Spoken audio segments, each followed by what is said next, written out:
Welcome back to Words of Paradise. I'm your host, Leon Idle, and before we get into this, when I change the camera, you're going to see that this is a Superman shirt.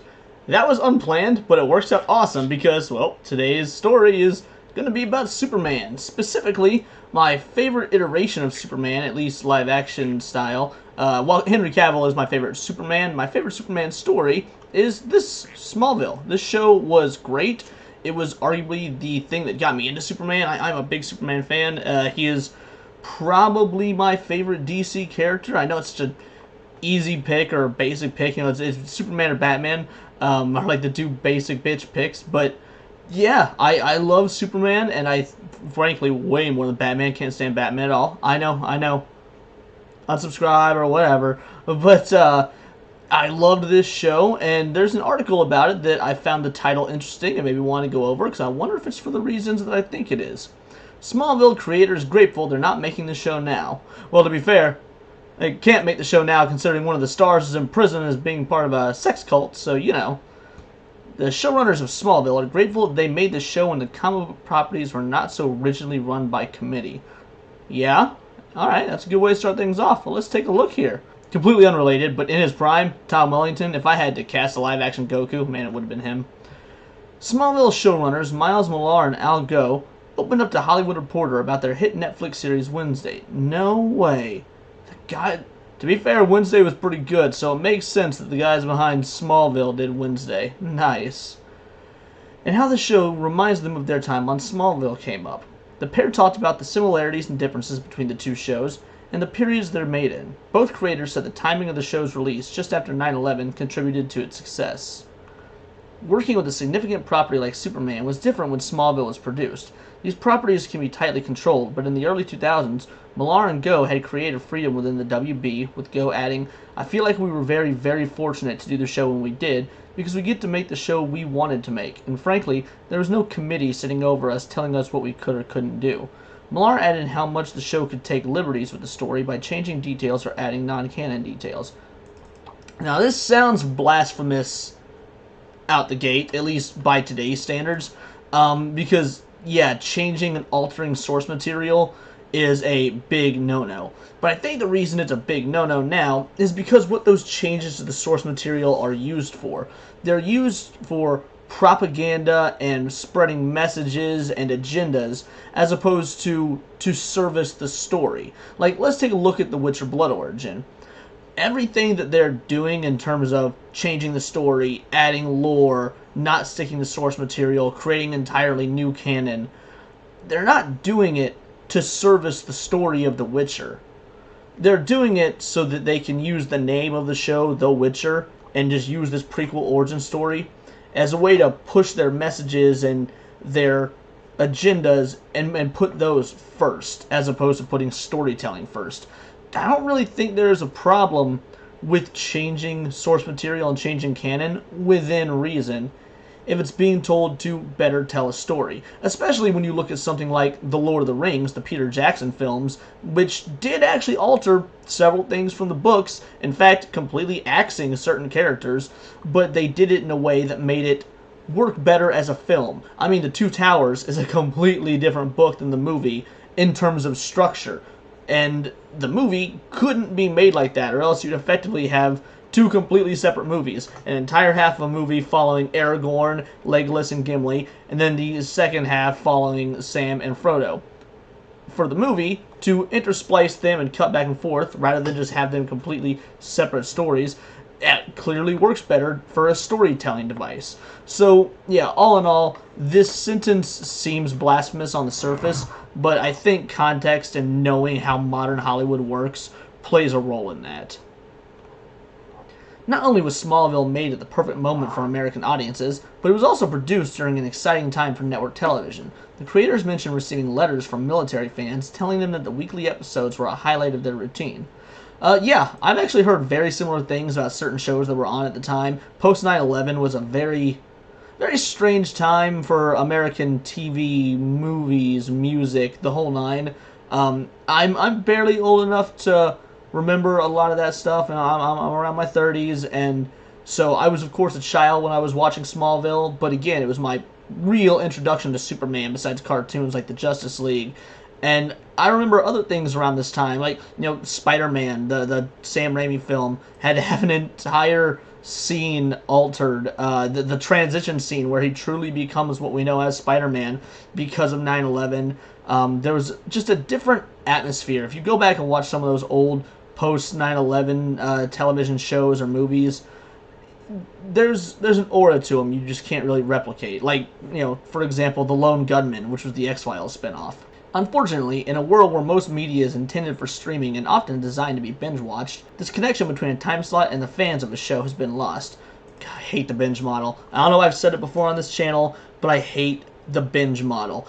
Watching shows weekly, like when shows started becoming streaming totally available, it seemed really cool and convenient at first, and I even hated it then. I do not like to be the type of person, and I don't like seeing others be the type of person that can sit there for 8 to 12 hours and binge watch a show. Like, it's got a kind of a gross, grimy feel to it. Like, if it's a special occasion, sure, because you can say, oh, binge watching the entire season of Stranger Things when it comes out is no different than sitting down and watching the Jackson trilogy. And yeah, if you're doing like a watch party with friends and you're gonna pause and have discussions and have fun and make an event out of it, that's one thing. But when every show being released, they're all coming out and they're all 8 episodes or all 12 episodes or whatever are available and they can be binged, I don't enjoy it. Even with anime, I want to watch my anime weekly, and then not only is it fun to have the anticipation of what's going next, it gives you something to talk about. Do you even remember the term water cooler talk? It's such an old term that I feel like people my age who are used to the streaming model probably don't know what it is. But water cooler talk means, a show came out on Wednesday night at 8 o'clock. Next day is Thursday, everyone's gathered around break and they're talking about what happened on the episode last night. It gives you conversation topics at work or in your regular day-to-day to keep your daily grind a little bit more bearable. And there really isn't water cooler talk anymore. Again, aside from things like Mandalorian, which while I've shared my not exactly nicest opinions of that show, it did generate water cooler talk, and I appreciate that. I'm glad that we are in some capacity seeing the weekly release model coming back, and I hope that we get to see even more of it, because binging was a mistake and it needs to be walked back. It was such a good final shot. I know that people did not like the end of this show. I liked the way it ended. Audiences accepted Smallville without questioning the deviations from the comics. Its warm reception was partly because post-9/11 audiences were hungry for a slice of Americana, and Smallville serves precisely that. Fans took to the series after its release, but there were some reservations before the first episode aired. Yeah, do you guys remember the episode where Aquaman shows up? Did you know that there's that was supposed to be its own spin-off series? Back in the iTunes days, and you had like the regular old iPods that could get like episodes of TV shows on them, but they would take up the majority of the space. You could get the pilot episode for the Aquaman spin-off for free, and I had it on my little 3rd-gen iPod. Not near as good as Smallville, but it was only 1 episode, so I guess who can judge? Sorry, just a fun little fact there for you guys that are craving that sort of film or TV knowledge, history knowledge. What makes Smallville so unique is the intimate introduction it gives fans to Clark Kent, Tom Welling. I think I said Tom Wellington in the intro to this video. I meant Welling. I'm an idiot. In his youth. But the premise's genius wasn't universally apparent. Many fans and critics alike balked at the idea of Superman as a teenager. Show creators feared a superhero wearing sneakers and attending public high school wouldn't gain the audience's respect. Fortunately, Clark Kent's wholesome heart and loyalty won audiences over and made the show one of the most television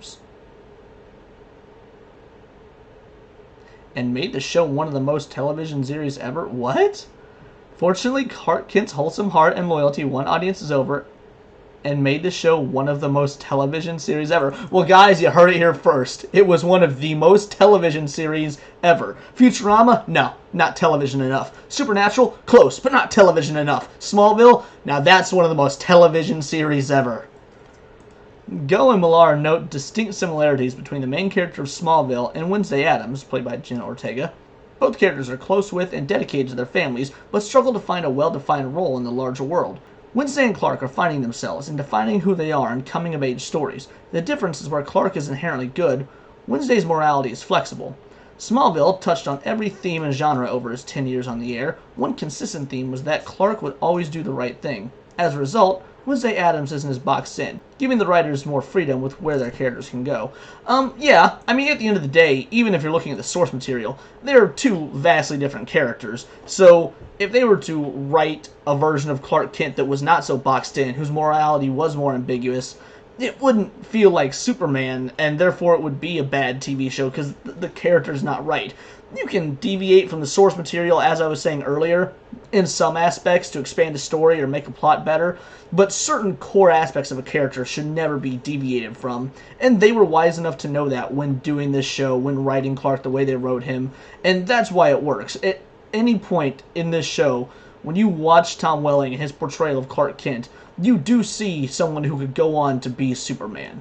Whereas what they're doing with Wednesday, I like the show, and it really grew on me, but in the first few episodes, I actually was not sold on their take on Wednesday as a character. It seemed like they were making her petulant. I mean, of course, all the Addams Family characters, Wednesday in specific, are mean-spirited, but there's a bit of a charm about it, like that macabre mean-spiritedness is a form of love to them.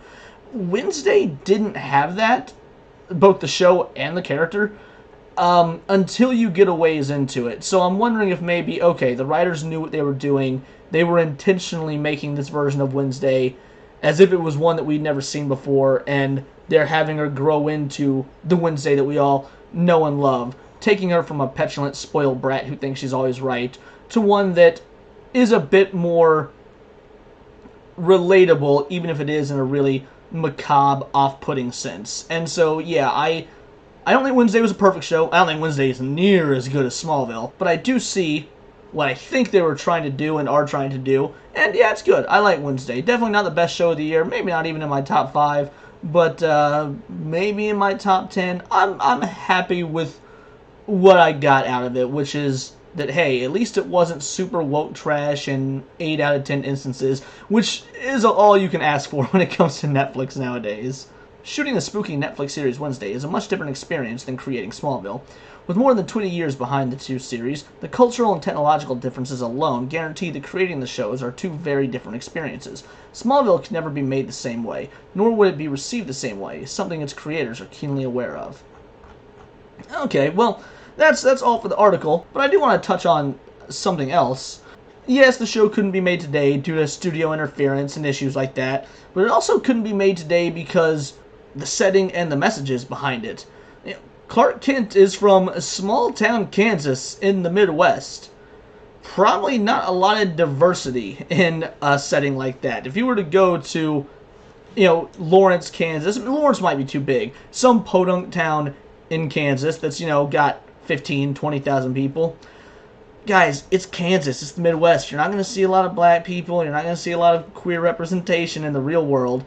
Now, it's not that there wasn't any diversity in the original Smallville. All I'm saying is, nowadays, that would be, forced to be in there. You would have to have check boxes of, oh, Clark Kent's best friend has to be queer. Lana Lang has to be a person of color. And, while diversity in TV shows and film is not inherently bad, I've said it before, if you're doing it to check boxes, it's definitely being done for the wrong reasons and is bad. Smallville nowadays would be treated like that. Frankly, I assume we're going to see something like that in the new James Gunn version of Superman, but it actually would work if done right. I'm going to, if done right, because he's already stated it'll be his time younger, but at the Daily Planet when he's in Metropolis, a big city. In a big city, you're far more likely to see something like a lot more queer representation or, people of color, minorities, at least a whole lot more so than small town rural Kansas. So I didn't think they were going to say that. I was hoping they would say that, but also, you're doing an interview in Hollywood where you've got certain things you can and cannot say. But let's be honest, that is a big part of it. Smallville wouldn't work today because, well, there's too many boxes that are forced to be checked, and that sort of thing just doesn't work for a Superman origin story when you take the setting into consideration. But that's really all I've got to say on this. It was just more of a chance to reminisce about Smallville and talk about woke agendas in Hollywood yet again, and yeah, and get to learn the cool fact that the people behind Smallville are still good at what they do, considering, like I said, overall pretty happy with Wednesday. But tell me in the comments below what you thought about Wednesday or Smallville, or tell me basically anything you want to. Or if you'd rather tell me on Twitter, you can find me at BoltTheWord. And please do like and subscribe, because frankly I'm really trying to grow this channel, so it would mean the world to me. Until next time, this has been Words of Paradise.